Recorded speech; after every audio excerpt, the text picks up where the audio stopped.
દેશમાં વધતી જતી વિકૃત માનસિકતા, ગેરકાયદે દબાણો તેમજ સમાજમાં અશાંતિ ફેલાવવાના આયોજનબદ્ધ ષડયંત્રો સામે કડક કાર્યવાહીની માંગ સાથે શનિવારે ભુજ ખાતે વિશ્વ હિન્દુ પરિષદ અને બજરંગ દળ દ્વારા પૂતળા દહન કરીને વિરોધ નોંધાવવામાં આવ્યો હતો. પ્રદર્શન દરમિયાન કાર્યકરોએ ઉગ્ર સૂત્રોચ્ચાર સાથે અસામાજિક તત્વો વિરુદ્ધ આક્રોશ વ્યક્ત કર્યો હતો.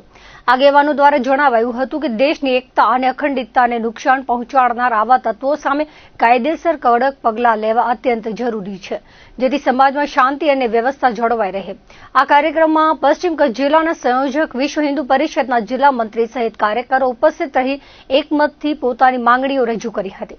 નાસિકની બાજુમાં જે બહુ મોટી લવ જેહાદની ઘટના બની છે એના વિરોધમાં બજરંગ દળ પશ્ચિમ કચ્છ જિલ્લા દ્વારા ભુજ મધ્યે વિરોધ પ્રદર્શન કરવામાં આવ્યો છે, જ્યાં 180 દીકરીઓને જે લવ જેહાદમાં ફસાવવામાં આવી છે એક વિધર્મી દ્વારા, એના વિરોધમાં છે. મહારાષ્ટ્રના નાસિક પાસે TCS કંપનીના HR મુસ્લિમ મહિલા કે જેણે હિન્દુ દીકરીઓને લલચાવી, ફોસલાવી અને જબરન ધર્માંતરણ માટે મજબૂર કરેલ, તેમજ લવ જિહાદમાં પણ એમને ફસાવવામાં આવેલ, એમને બળજબરીપૂર્વક માંસ ભક્ષણ પણ કરાવવામાં આવેલ. એ કંપનીમાં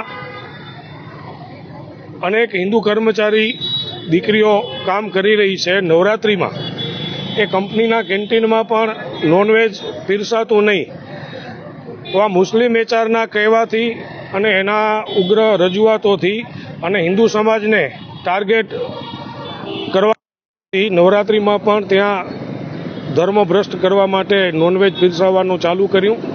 બીજી તરફ અંજારમાં પણ પૂતળા દહન કરીને વિરોધ પ્રદર્શન કરવામાં આવ્યું હતું, જેમાં કાર્યકરો ઉપસ્થિત રહીને વિરોધ નોંધાવ્યો હતો.